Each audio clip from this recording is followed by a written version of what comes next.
Scramjet engine है India's hypersonic capability. अब ये जो है इंजन नया जो स्क्रैमजेट इंजन है, जो कन्वेंशनल जो टर्बोफैन इंजन होते हैं, टर्बोफैन इंजन में हवा अंदर जाती है क्योंकि जहाज ऊपर उठ रहा है, उसके अंदर हवा जाती है, उसको कंप्रेस करते हैं, फिर उसको इंजन तक लेके जाते हैं, जितनी रिक्वायर्ड हो उतनी पहुंचाते हैं, फिर उसमें फ्यूल ऐड करते हैं, फिर उसमें थ्रस्ट होता है, फिर जहाज आगे की तरफ बढ़ता है। इसमें साथ में उसके साथ ऑक्सीडाइजर ले जाना जरूरी होता है साथ में, क्योंकि उसको जलाना भी है फ्यूल को।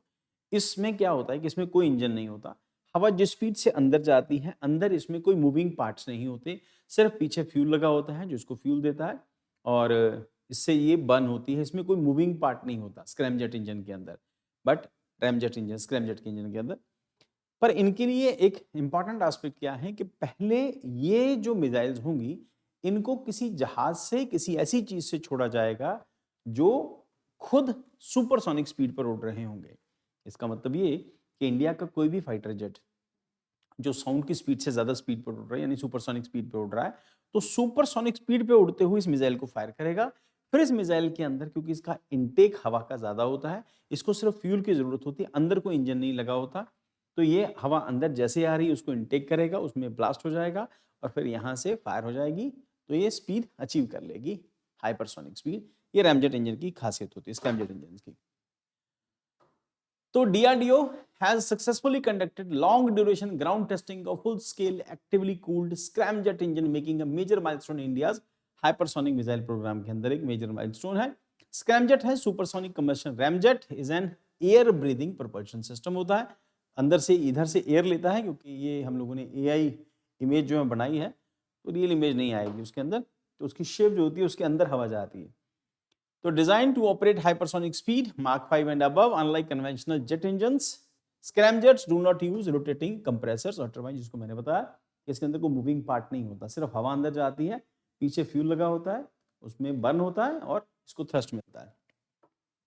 Air compression occur due to the extreme forward speed of the vehicle. अब एयर कंप्रेशन, एयर कंप्रेस होकर अंदर जाती है, उसमें जिसको मैंने डिस्कस किया बर्स्ट होता है, कंप्रेस होकर जाती है, इसका मतलब इसके आगे को फैन वैन नहीं लगा होता, फैन जो लगे होते हैं उसकी हवा को, आने वाली हवा को जो है बैलेंस करते हैं। So scramjets are considered critical for the hypersonic cruise missile due to their sustained high speed capabilities। अब ये लंबे टाइम तक हाई स्पीड जो है मेंटेन रखता है।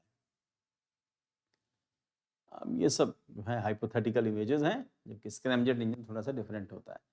Thrust generation, rapid expansion of gases produce thrust on Newton third law, जितना force लगेगी, थर्ड लॉ जो न्यूटन का थर्ड लॉ है उसके accordingly hypersonic missiles and overview, hypersonic missile travel mark 5 उससे ज्यादा की स्पीड से चलती हैं, enabling rapid strikes and evasion of missile defence system. अब इतनी स्पीड से चलने वाली मिसाइल, सुपरसोनिक या सुपरसोनिक स्पीड से ज्यादा स्पीड से चलने वाली मिसाइल जिसको मैंने डिस्कस किया, वो नीचे इंटरसेप्ट नहीं हो सकती, पकड़ी नहीं जा सकती, क्योंकि कोई भी रडार इनके लिए बना ही नहीं है अभी तक। तो स्पीड रिजीम मार्क 5 प्लस रहेगा, प्रोपल्शन टाइम एयर ब्रीथिंग है, हवा से ही ये ऑक्सीजन लेगी, क्योंकि उसमें ऑक्सीजन का रोल इंपॉर्टेंट होता है ना, तो यहां से ऑक्सीजन लेगी, इसके अंदर हवा जाएगी, पीछे उसके अंदर फ्यूल डला होगा, वो बर्न होएगा और मिसाइल आगे बढ़ेगी। फ्यूल लिक्विड हाइड्रोजन है इसके अंदर, ऑक्सीडाइजर इसमें जरूरत नहीं पड़ती, जिसको मैंने पहले बताया, एटमॉस्फेरिक ऑक्सीजन ये लेता है और उसी को रिड्यूसेस ऑन बोर्ड वेट, तो उससे क्या होता है कि ये वेट इसको कैरी करने की जरूरत नहीं होती, ऑक्सीडाइजर अपने साथ ले जाना नहीं पड़ता। तो फ्यूल कौन सा, लिक्विड हाइड्रोजन होगा। एफिशिएंसी क्या होगी, higher fuel efficiency than the turbojets and ramjet as hypersonic speed.